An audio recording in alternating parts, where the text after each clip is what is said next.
فأنا ناصح لإخواني بالصدع بالحق تبيض وجوههم. السكوت في مسألة الحزبية يضرها، فاصدع بما تؤمر وأعرض عن المشركين. سلامي على دماج ورجالها والشيخ يحيى ودار العلم يا سعد بانيها. Bismillahirrahmanirrahim. Mana tandanya? Kita sampai mana?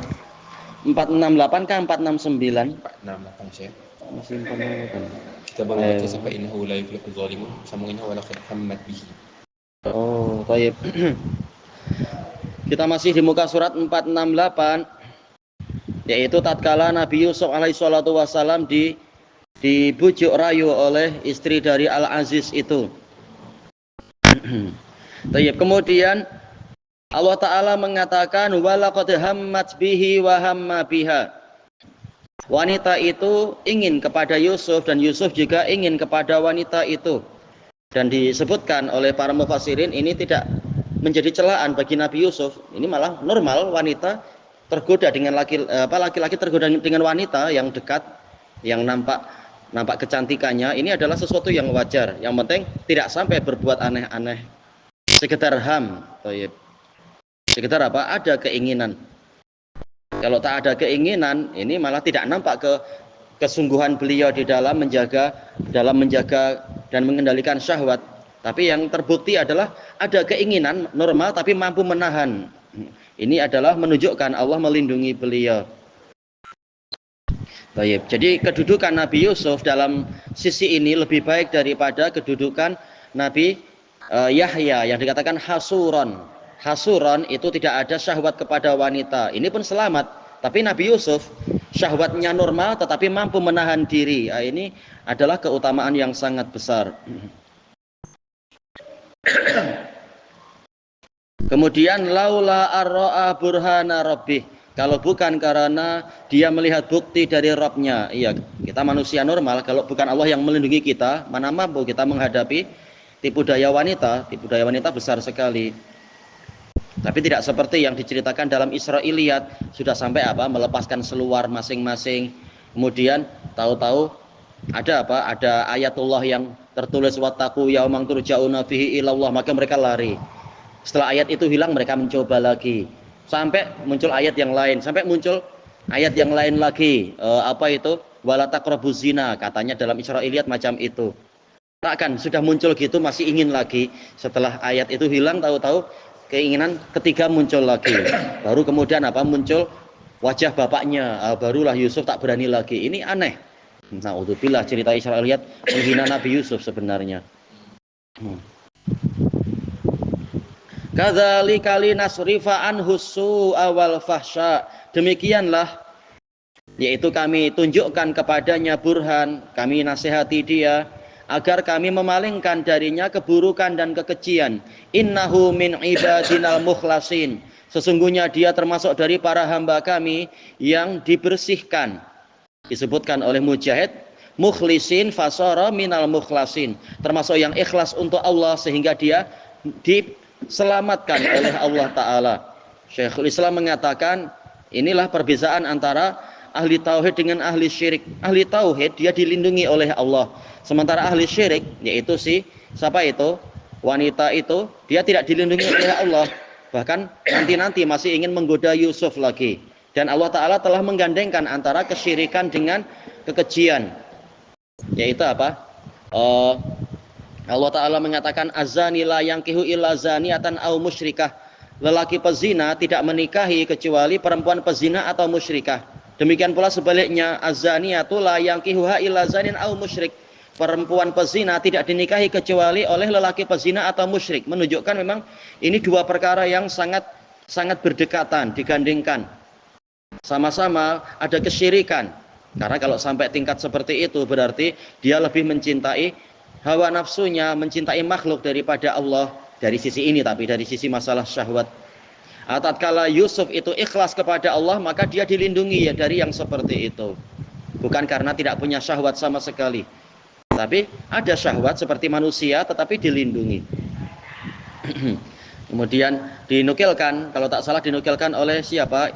Ibnul Arabi, dari sebagian para masyayikh di zaman sebelum beliau, tatkala ditanyakan oleh si murid, apakah Yusuf hamma, apakah ada ham, yaitu keinginan, maka gurunya mengatakan ada hamma tapi matamma, tapi tidak sempurna. Li'anna riayata min samma, karena penjagaan datang dari sana. Ini katanya apa, ini soal dan jawab yang indah. Terakhirnya sama-sama apa, mim yang disukun dan fathah.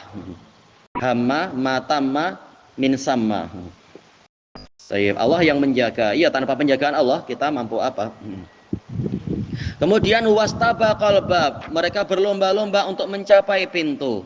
Ini menguatkan bahwasanya Nabi Yusuf memang tidak ingin berbuat buruk, bahkan beliau ingin segera lepas dari tipu daya tadi. Berlomba-lomba menuju ke pintu. Yusuf ingin membuka pintu dan keluar, wanitanya ingin Yusuf jangan keluar. Wa qaddat qamisahu min dubur, dan wanita itu menarik gamis Yusuf dari arah belakang.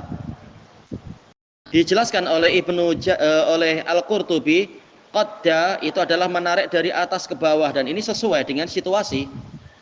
Adapun kalau pakai qatta, itu adalah dari kanan kiri atau kiri ke kanan. Itu tidak sesuai, tapi menunjukkan memang ini dari apa itu, atas ke bawah, karena memang Yusuf sedang dikejar. Wa alfaya sayyidaha ladal bab, dan mereka berdua mendapati suami dari wanita itu di depan pintu. Ternyata suami sudah di situ. Gimana kalau tadi jadi ada usaha-usaha dan sebagainya, naudzubillah, padahal suami sudah ada di dekat situ, tinggal buka pintu saja. Dan suami mungkin punya kan kunci spare atau apa, nggak masalah. Alhamdulillah Yusufnya memang tidak mau untuk memenuhi keinginan perempuan tadi.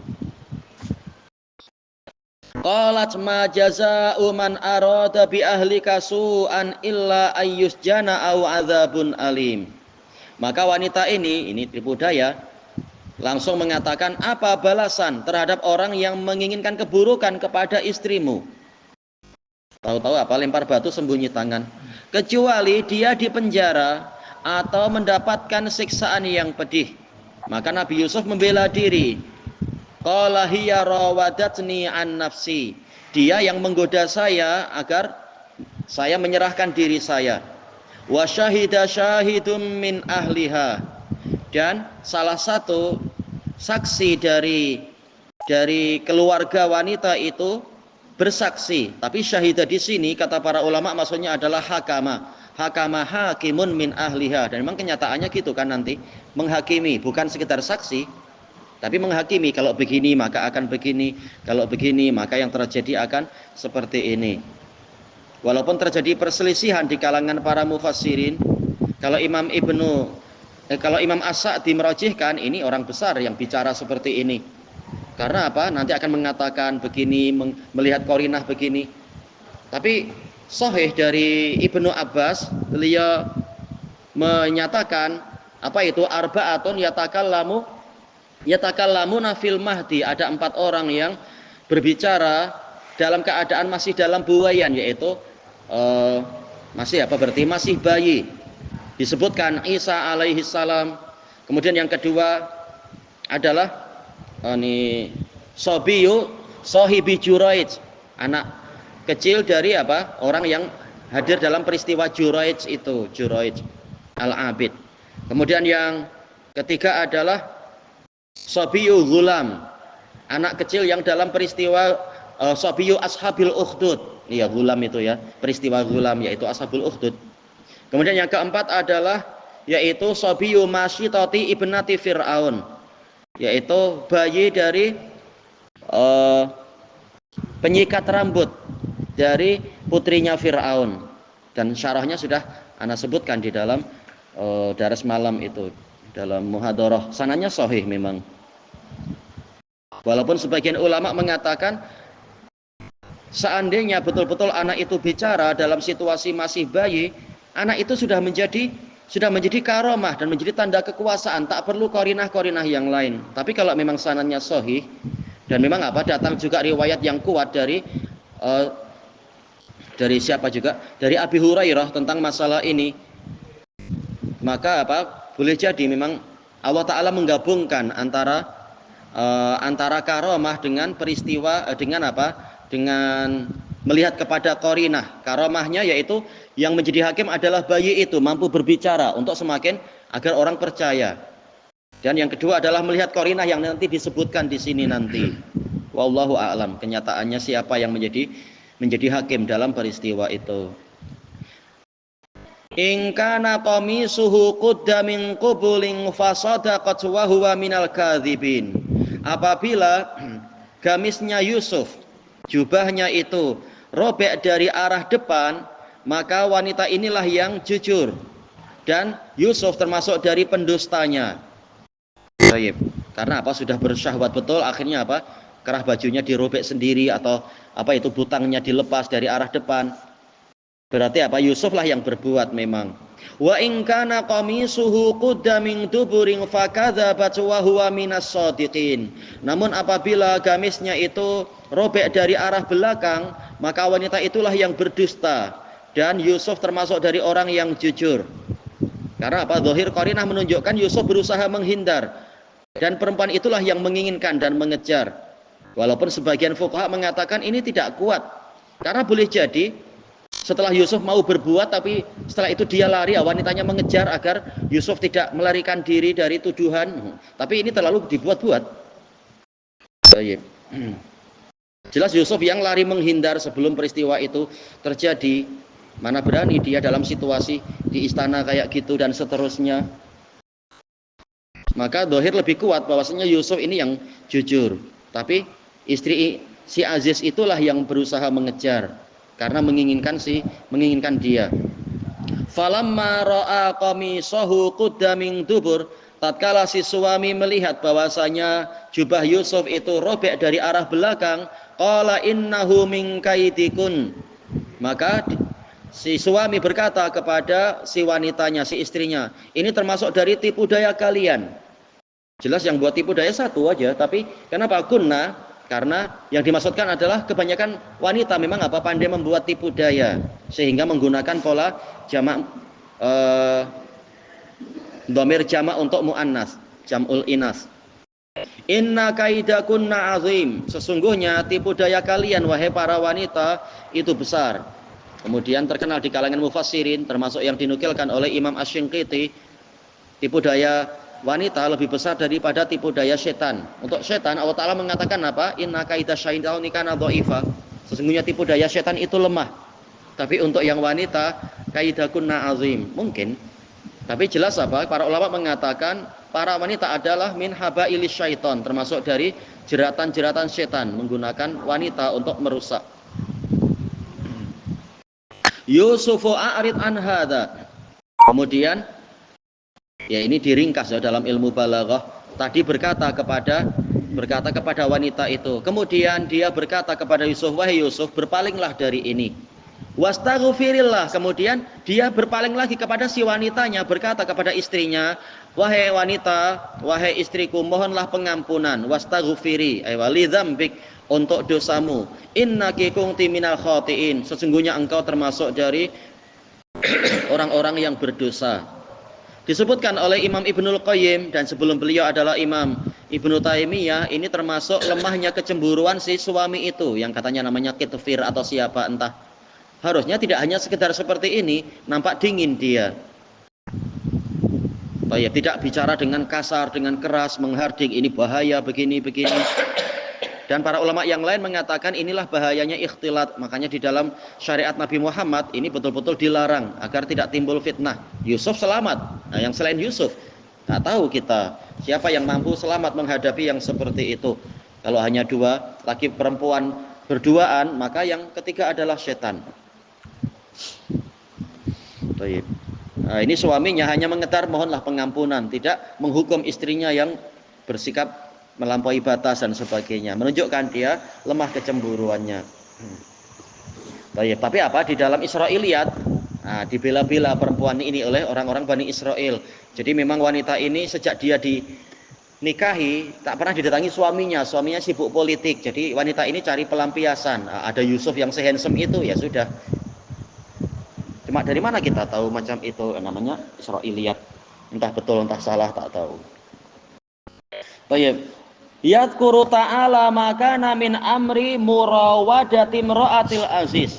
Allah Ta'ala menyebutkan sebagian dari peristiwa godaan yang dilakukan oleh istri dari pembesar itu, li Yusuf alaihi salam, kepada Yusuf alaihi salam, an nafsih, untuk menyerahkan dirinya sendiri, wa talabiha min, dan tuntutan wanita ini kepada Yusuf, ma la yaliqu bihalihi wa maqamih, tuntutan yang tidak layak untuk keadaan dan posisi Yusuf. Posisi manusia beriman saja tidak layak, apalagi beliau Allah pilih jadi rasul, jadi nabi dan rasul, sudah mendapatkan wahyu, sudah mencapai usia 40 tahun. Wa hiya fi ghayatil jamali wal mali wal mansibi wasyabab. Sementara wanita ini ada di kemuncak kecantikan, ya biasanya bangsawan kan. Pembesar tidak mau memilih istri kecuali yang memang sesuai untuk dirinya, yang sangat cantik, dan juga dari keluarga yang kaya mungkin. Harta yang banyak, mansib yaitu kedudukan, wasyabab, dan masih muda. Wa kaifa, bagaimana dia itu ghallaqatil abwaba 'alaiha, mengunci pintu dan dia di dalam, wa 'alaihi, Yusuf juga di dalam. Wa tahayya'atlah, bersiap-siap untuk Yusuf. Wa tasanna'at, dan bergaya. Wala bisat ahsana siyabiha, memakai pakaiannya yang paling indah. Wa afkhara libasiha, pakaiannya yang paling mewah. Wa hiya ma'a hadza kullihi imra'atul wazir. Dengan ini semua, bersama dengan ini semua, dia adalah istri dari menteri. Jelas apa? Kedudukannya besar dan nilainya besar, sebagaimana dibahas oleh Imam Ibnul Qayyim rahimahullahu taala di dalam kitab beliau Al-Fawaid. Jadi posisi dia menang dari segala sisi, dan godaannya itu betul-betul dari segala sisi. Yusuf dalam keadaan sangat muda dan sangat terasing, jelas dia perlu teman. Ternyata ada wanita yang siap untuk apa? Untuk mengurusi dia, bahkan lebih dari itu. Dan dia sebagai hamba lagi, betul-betul godaan dari segala sisi. Perempuannya juga dalam keadaan sendirian, sehingga mampu mengunci pintu dan sebagainya. Dan bukan laki-lakinya yang menggoda, perempuannya yang menyerahkan diri, apalagi yang kurang. Ini godaan dari segala sisi, segala faktor sudah. Makanya Nabi Yusuf dipuji karena selamat dari ini. Qala Ibnu Ishaq wa bintu ukhtil Malik Rayyan ibnil Walid. Wanita ini adalah putri dari saudari raja. Kalau betul ceritanya macam itu. Rayyan ibnul Walid, sahibi Misr, pemilik Mesir. Wa hadza kulluhu ma'a anna Yusuf. Wah, ini juga disebut ya, alhamdulillah. Ujiannya memang berat. Bersamaan dengan ini semua, Yusuf itu sendiri syabun, masih muda, badi'ul jamal, sangat handsome, wal baha, sangat mengagumkan wajahnya. Illa annahu nabiyyun min sulalatil anbiya. Hanya saja beliau adalah seorang nabi dari keturunan para nabi, bahkan rasul ya, sebagaimana disebutkan di dalam surat Ghafir. Ma ba'asallahu min ba'dihi rasulah. Setelah Nabi Yusuf wafat, orang-orang mengatakan Allah tidak akan mengirimkan rasul setelah dia. Berarti Nabi Yusuf adalah rasul. Kemudian fa'asamahu rabbuh, maka Rabbnya melindunginya anil fahsya, dari kekejian, wahamahu an makrin nisa, dan menjaganya, memeliharanya dari tipu daya wanita. Ilahuna wallahu a'lam.